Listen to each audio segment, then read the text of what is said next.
Great to see all of you greeting one another, and it's great to have my family here, but having them all in the front row with their little ones makes me think, get on with it, Harrison. So in the first service, they had the 25-minute, countdown, and they didn't run it, but you better run it.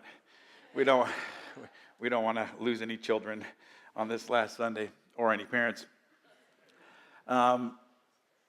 Uncertainty. Uncertainty is uncomfortable, and yet it's something that we have to face. It's like there's just seasons in life where you're driving in the fog. Like you wish you knew what was coming next, but you don't. You're looking for a job and you don't have it. You're trying to figure out how's this illness going to resolve, and it's not resolving. And all of these situations are very uncomfortable, and organizations despise uncertainty for the most part because it can be seen as a threat. But the best organizations and the most resilient people view uncertainty differently. There was a radio program on as I was driving to visit somebody, and I had a little time to listen, and so I haven't read this book, but the author was very interesting to me. I doubt that she's a believer, but she might be. Maggie Jackson was her name. Uncertain. The wisdom of being unsure. And she was dialoguing with the interviewer about uncertainty and how, uncertainty can be so difficult, but then they had call-in of people sharing their testimonies of the uncertain times they went through.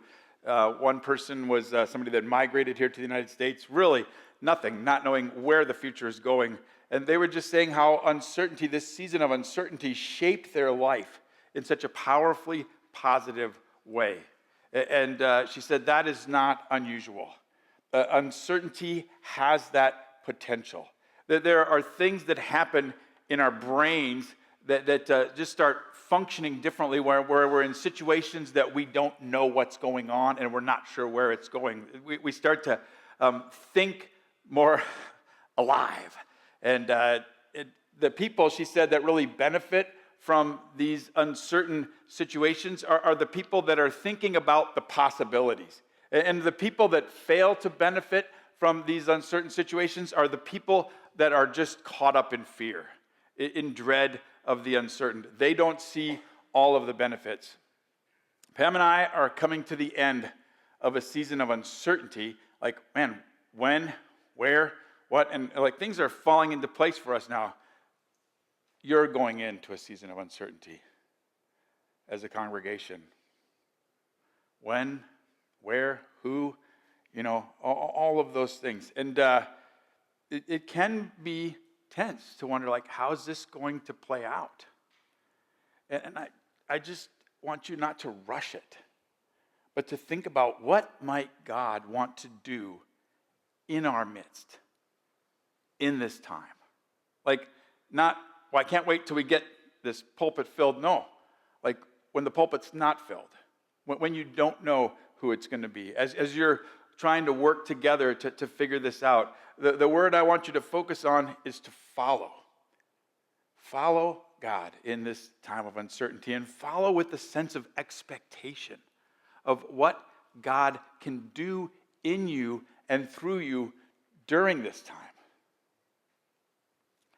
And some of the most growing times in my life as a believer, when I've been really needing to pray, not out of a sense of duty, but just out of a sense of, God, help me. Where's this going? Those have happened in seasons of uncertainty. And God has come through. You're looking for signals. When you're driving in the fog, you can't see through the windshield, where are we going? So you're looking at the road, the lines that you never paid attention to. You just ignore that white line for the most part. Nope, where is it? I just want to know, am I still on the road? And I think these seasons, as uncomfortable, can really help you grow.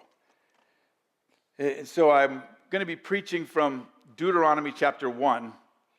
And the book of Deuteronomy is a book that's written in a season of uncertainty for a congregation. So the context of the book is they're changing leaders. Moses knows he's on his way out. He's not going to go forward with them. They're going to have Joshua, who's not an unknown entity.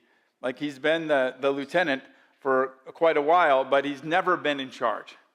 And so that's an uncertain situation that they're facing. They're going to cross the river. So it says that he speaks these messages to them on the east side of the Jordan. So they haven't crossed the river to go into the promised land that they're supposed to go into. And there's only 2 people out of the million plus people. We don't know exactly how many, but there's only 2 people that have ever set foot in this land. Like, they don't know where they're going. And then they do know that when they go in, they're called to conquer the people that are there. This is the conquest that's going to happen. They're called to displace these people. The judgments come for these people. And we had to study Clausewitz a little bit. Actually, we usually studied really boring people writing about Clausewitz. I wish we'd studied directly Clausewitz. But one of Clausewitz's titles of war was the fog and friction of war. That was like his principle. And he's like, when war starts, like, all the plans you have, they're kind of out the window because you just don't even know exactly what's going on. So these people, they're changing leaders. They're going someplace they've never gone before. They're going there to combat these people, to engage in warfare. So it's like everything is uncertain for them. And Moses is trying to kind of give them a word to send them in the right direction. But it's also, Deuteronomy is a case study in, like, hey, we've been here before. Let's not do what we did last time. And so I wanted to read just from this parenthesis. And there's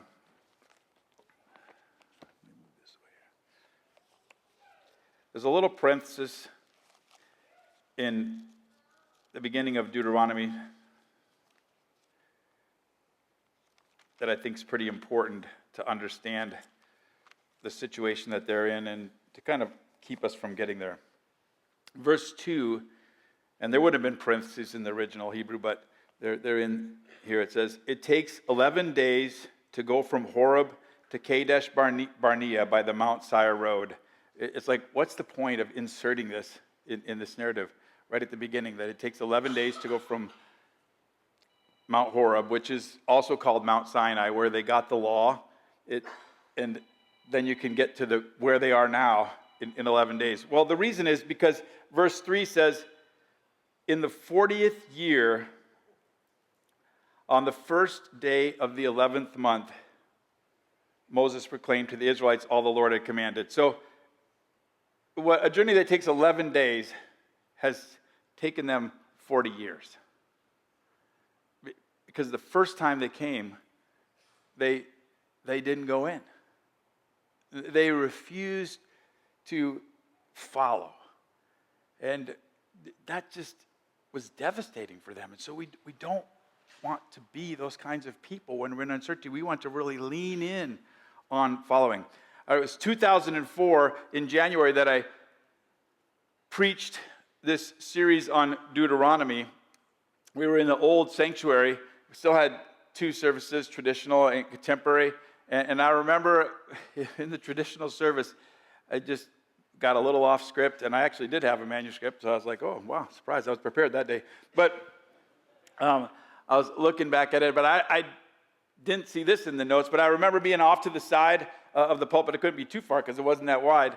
And I was talking about this 40 years, and I just was telling these people, some of them, they're pretty, set in kind of how things go. And I'm saying, like, I don't want to wait 40 years to go where God wants us to go.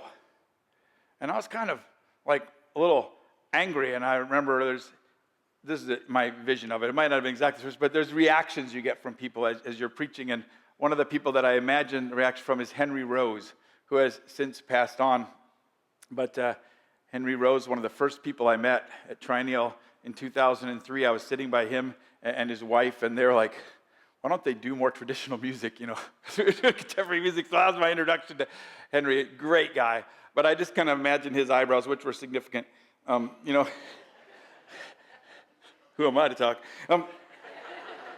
They're going up like, why are they going up? Well, there's that arrogance to that, to say that. It's like Moses waited 40 years with these people. And like, are you a better leader, a more deserving leader than Moses? So I have to think about those things. No. The arrogance hasn't completely gone away. Still room for formation here. But I'm so thankful that we didn't have to wait 40 years to go places. That God has allowed us to move, to do things, to go places together. And he still wants you guys to go further. And so I want to look at some things I think that you want to be careful about. Like a word of admonishment to you. Pam and I were pretty young couple in our first year of marriage, and we were making our way through Kansas City for some reason, which wasn't a regular place for us. We were probably coming back from California and going to Rapid City. I don't remember what the occasion was, but we were driving through Kansas City, and Pam grew up on the farm with her dad. Like Delmer, he just throws people in vehicles and tells them to go. Like, do they know how to drive them? Well, they'll learn, That's there's not a lot of time wasted. And so, Pam, she learned how to drive. She learned how to drive well. She could drive anything. And so we were driving the 1984 Buick Skyhawk two-door coupe, 5-speed transmission, manual. And no problem for Pam. She can drive a manual transmission. And so she's the one driving because she's a good driver. And I'm pretty good at the maps. So I'm the one with the maps. And we didn't have phones then that could navigate. We didn't even have phones in our car. Like, I was a very late adopter to cell phones. But we did have the Rand McNally. We could flip the pages. And so I'm flipping the pages on the Rand McNally trying to get us to where we need to go. And she's driving. It's just the two of us in the coupe. How romantic. And like, go this way. No, not there. No. And so we're going to this Y, like, where there's all these lanes. And we grew up in Tripp, South Dakota, which I'm proud to say is like more than twice as big as Steamboat Rock. But it still had no stoplights. Like, there wasn't multiple lanes or anything. Like, you didn't have to worry too much even about the stop signs for the most part. Once in a while, people get caught. But so here we are in this big city, the two of us trying to navigate this, and I'm giving her the directions the best that I know how, and I can see that she's veering off like she's going to take us the wrong way. And so, quick thinking guy that I am, I grab the wheel, because it's a very narrow car, and I turn to get us into the lane that we need to be in so we can be going the right way. And then we are going the right way, and so I let go of the wheel, like hero. Right? But Pam doesn't see it that way. Pam, gentle-mannered Pam, go along with you. Pam turns to me and says, "You will never do that again." Which is not the only time she said it, but it's a very limited amount of time. It's like when she says it, you kind of remember. Yeah, don't come home with the car that you didn't talk to me about. But so I've never done that. But had I said to her, Pam, the Bible says the husband is the head of the marriage, like Jesus is the head of the church. I don't think it would have changed how she was feeling. I don't think she would have said, "Oh, okay, grab the wheel anytime." No, because why? You don't do that. You don't take the wheel from somebody who's sitting in the driver's seat. And it seems obvious there, but it happens all the time in churches, especially when people get nervous. when you're uncertain, when we're not sure where we're going, which way, it's very easy for people to want to grab the wheel. And who's most likely to want to grab the wheel? People that have been drivers before. People that know how to drive. People that are pretty sure of where we should go and have a good sense that, man, we're not going where we should go. Those are the people that are tempted to take the wheel when they're not in the driver's seat. And it has the same negative effect. Like it could cause an accident. It could cause people to peel off in the congregation. But even if it doesn't cause an accident, even if it gets you going the right way, it does damage to the congregation. And so for this last sermon, I thought, what more exciting thing could I do than to bring up the organizational chart for the congregation? And we are a congregational church, so the congregation has the wheel, right? The majority of the congregation, sometimes you need 60% of the congregation, sometimes you need 85%, I think, for voting on a senior pastor. So, when the majority of the congregation votes on something, like that's how it's going to go. The majority is not always right. Like, don't confuse where we're going to go with being right. The majority decides where they're going to go in Deuteronomy. They decide the first time, like 40 years before Deuteronomy, that, hey, we're not going to go into the land. We're not going to do that. Terrible decision. But that's where they ended up. And they weren't even a congregational rule. It's like, even when you're an elder rule, like when all the congregation leaves, like, good luck. The congregation has delegated, according to the Constitution, the people that they've selected. So Moses says, man, I can't handle all these people. What are we going to do? In the next part of the chapter, he says, you guys select leaders, and I'll designate them. And so the congregation, you've elected deacons that make up the shepherding team along with Bryce, and now I'm out. So there's the vacant spot there, but that's the shepherding team. The shepherding team has the wheel in between congregational meetings. They're the ones that are driving. And they've got certain things that they do.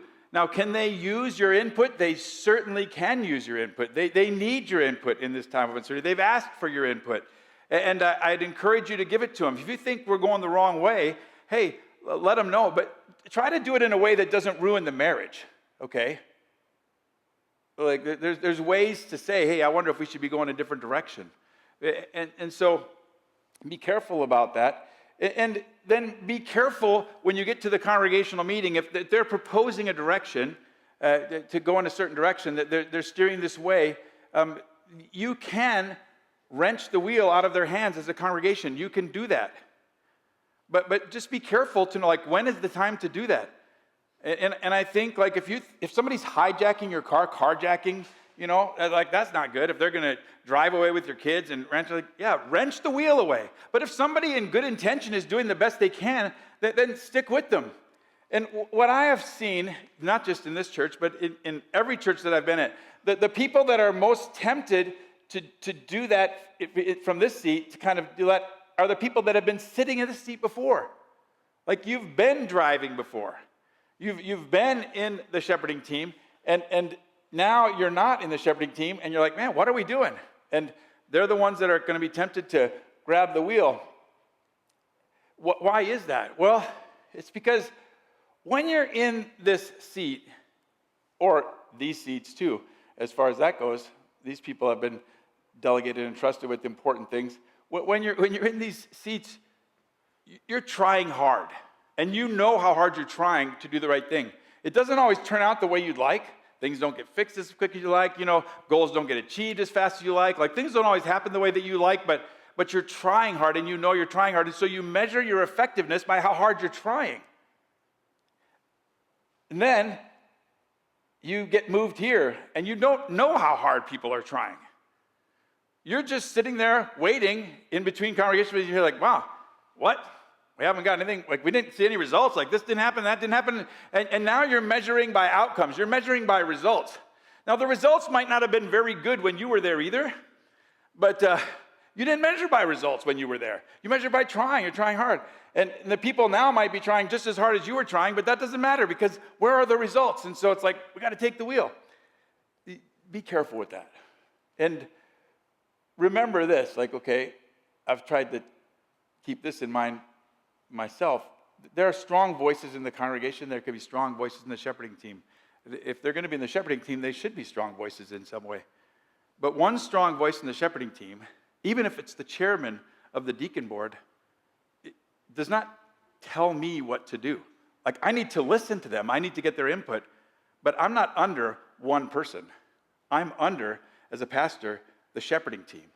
So when the majority says, hey, this is how it's going to be, then I better hand it over. Like, we got to go that way. That's what we're going to do, even if I disagree with it. But if just one person, like, that's a data point. 2 people, that's more data points. 3 or more people, it's like, those are too many data points. I better, like, change directions. Same way with the congregation. There's strong voices in the congregation, but one person in this congregation does not represent the congregation. We just had a person that was a significant leader in the Southern Baptist Conference. Somebody did something underneath their board that they didn't think they should do. The ethics committee said some word of affirmation about President Biden making a noble decision to step out of the race, and they didn't like it. And they published that, hey, this guy's ousted for what he did. Unfortunately, they hadn't met with their group. Like, they were operating their own. And when the group found out about this, like, hey, this is kind of news to us, they said, guess somebody's ousted, but it's not the chairman of the ethics committee that wrote the message. It's the guy that tried to operate as a committee of one. And so don't let people do that in the congregation. Congregational meetings, people need to bring up, you need to speak up, but if a voice speaks up strongly, you as a congregation, you're required to be discerning. What is God leading us here? And you need to have a voice to step up and say, no, but we're gonna vote that down. Don't just go along with everything, and you don't just go along with every proposal the shepherding team does either. You need to follow God together. And so you really do need to be discerning all the time, but especially in these times of uncertainty. And leaders lead, and followers follow, but do it discerningly. And don't forget, in the end, like, you guys are under God to say, yeah, that's what we're going to do. People always want to pass it off, the blame, like, who decided what. When Moses gets down further in the chapter, he says, yeah, we got there, and you guys had this good idea that we should send in scouts instead of, going into the land right away. And it seemed good to me. And I love how Moses passes it off like, this came from the congregation. It didn't come from me, because this turns out disastrously for them. But he's like, yeah, but I went along at the time. I wasn't thinking, like, Moses, come on. So they sent these 12 spies in to go spy out the land, and they all come back, and they all say the land is good. Like, the land is really good. But 10 of them say, but we're never going to be able to do this. Like, this is going to destroy us. And they give this report in Numbers chapter 13 that if you listen to it carefully, you realize that this is not a true report. They say, this land devours the people that live in it. Oh, okay, that doesn't sound good. And besides that, there's giants living in this land.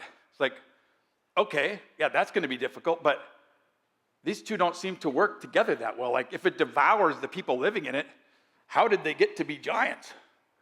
And they're just like doing whatever they can to not have to face their fears to go into this land. And it's going to destroy our kids going into, like, we can't do this. And so there's 2 people, the minority, Caleb and Joshua, that say, hey, we can do this with God. Like, yeah, it's big cities, big people, but great land, and God can help us do this. And so they're all about going in. But they're not going to have it. And so they say, no, we're not going to go in. This is going to destroy us. Sometimes the way you think about the future and the possibilities God has for you determines the future you will see. And they were both right. That's the tragic thing of this story. That God says, hey, listen, because you wouldn't listen to me, because you wouldn't follow, because you would not go in to this land of promise that I have for you, because you thought it was going to be so tough for your kids but to go in there. It's like every one of you of fighting age, you're going to die in the wilderness. Except for Joshua and Caleb, those 2. they're going to be the only ones to survive this. The rest of you die out, and your children that you were so concerned about, they're going to be the ones that are going to go do the heavy lifting, and they're going to take this land. They're going to enjoy the promise that I have for you. Well, when he says that, they're like, oh, no, we made a mistake. Like, that's not good. We don't want that. We'll go in. We'll take the land. And Moses like, no, not now. Don't go take the land. No, we can do it. We can take the land. We'll go. So they go up to take the land, and they get just pounded. Casualties, heavy. They're driven back, and they're driven out into their fate. And so the people that man, we can't do this. They're going to beat us up. They were right. But 40 years later, an 80-year-old Caleb goes into the heart of the land, some of the strongest people, and he just kicks butt, and he takes this land that they have out of a promise of God. And he was right. With God, we can do this. And so it's so important for you, either as your individual things that you're going through as uncertainty, but especially as a congregation, like, how are you thinking about the future? Because it is very uncertain. And then a lot of things can happen. It can take longer than you think. 2 years, that's longer than anybody thinks it's going to take to find the next pastor. But 2 years is how long it took to find Pastor Dennis and Debbie Dewey.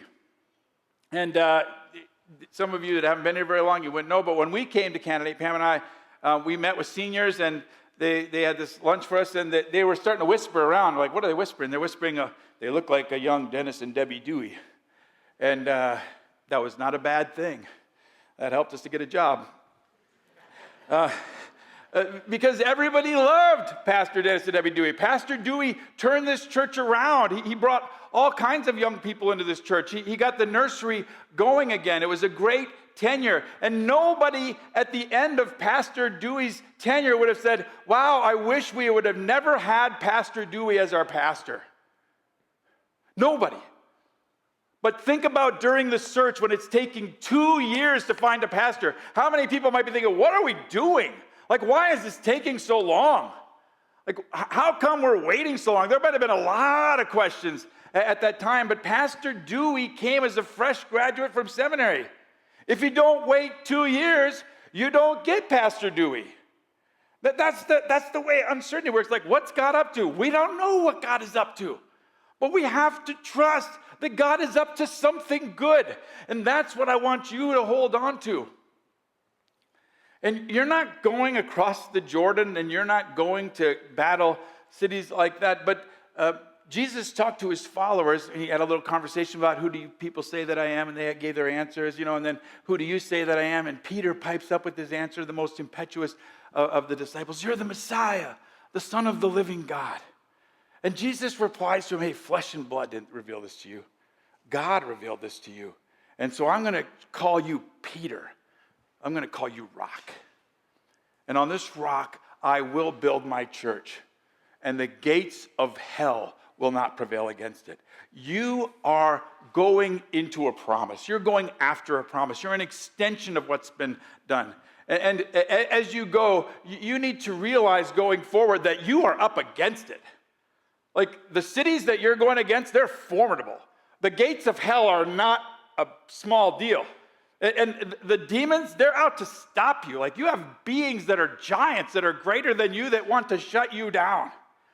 But the one who is with you is greater than they are. And he's promised that, hey, those gates will not stand against this church. And so I just challenge you, move forward as the congregation together. Like, there's things that God wants to do that we don't even know or imagine that he wants to do through this congregation. That there's significant work for you to do, whether anybody else notices it, great, whatever. There's huge work for you to do. The youth group that you have, shepherd it well. Think of the leaders that God could bring out of this youth group. Amazing. Think of the children that are being fashioned into faith in a time when children don't have a lot of fashioning in the faith. And yet it's happening here. Steward that well. And imagine that God's going to raise up those people to start new churches. It's not something that's very hard to imagine because he's already doing it. It's already happening.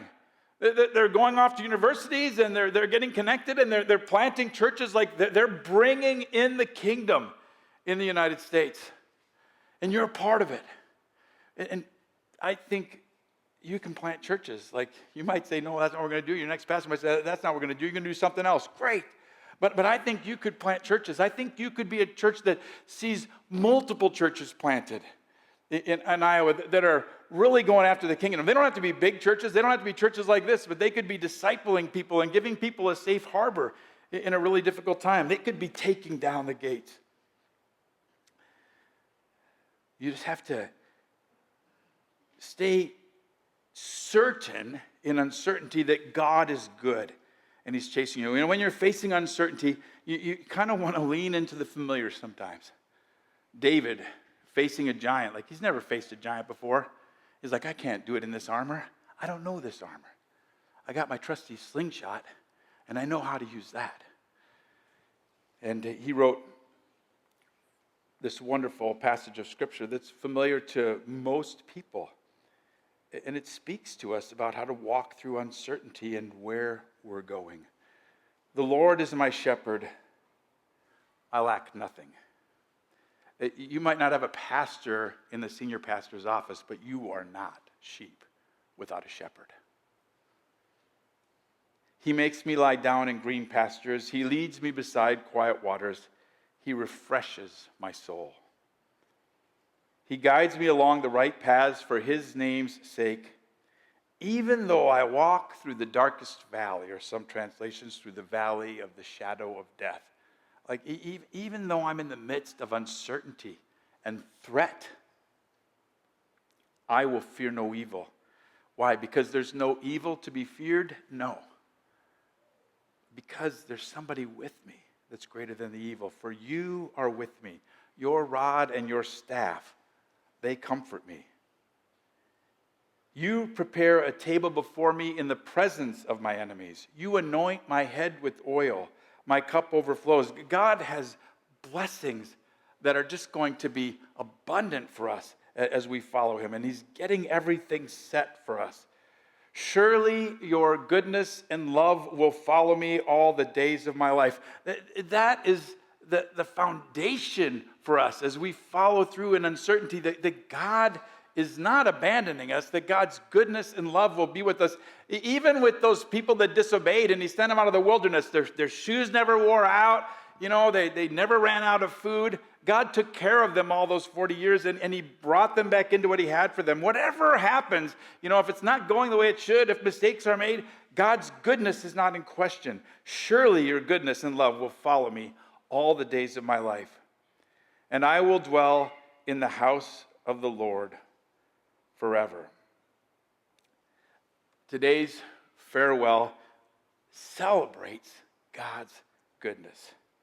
I walked through the tables and saw the pictures that were out there this morning, and I just wanted to sing the doxology.